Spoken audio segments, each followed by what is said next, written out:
कैवेट इम्पटर यानी क्रेता सावधान का सिद्धांत वालिस वर्ष रसेल के केस में लेट डाउन किया गया है, जो कि सेल ऑफ गुड्स एक्ट के सेक्शन 16 में प्रोवाइड किया गया है।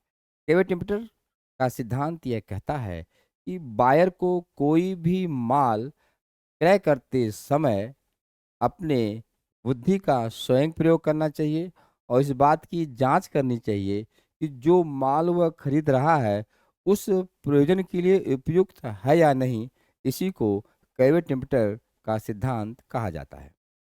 कैवेट इम्पटर यानी क्रेता सावधान का सिद्धांत वालिस वर्ष रसेल के केस में लेट डाउन किया गया है, जो कि सेल ऑफ गुड्स एक्ट के सेक्शन 16 में प्रोवाइड किया गया है। कैवेट इम्पटर का सिद्धांत यह कहता है कि बायर को कोई भी माल क्रय करते समय अपने बुद्धि का स्वयं प्रयोग करना चाहिए और इस बात की जांच करनी चाहिए कि जो माल वह खरीद रहा है उस प्रयोजन के लिए उपयुक्त है या नहीं। इसी को कैवेट इम्पटर का सिद्धांत कहा जाता है।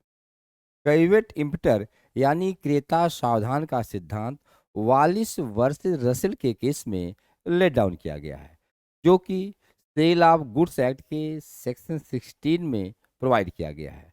कैवेट इम्पटर का सिद्धांत यह कहता है कि बायर को कोई भी माल क्रय करते समय अपने बुद्धि का स्वयं प्रयोग करना चाहिए और इस बात की जांच करनी चाहिए कि जो माल वह खरीद रहा है उस प्रयोजन के लिए उपयुक्त है या नहीं। इसी को कैवेट इम्पटर का सिद्धांत कहा जाता है।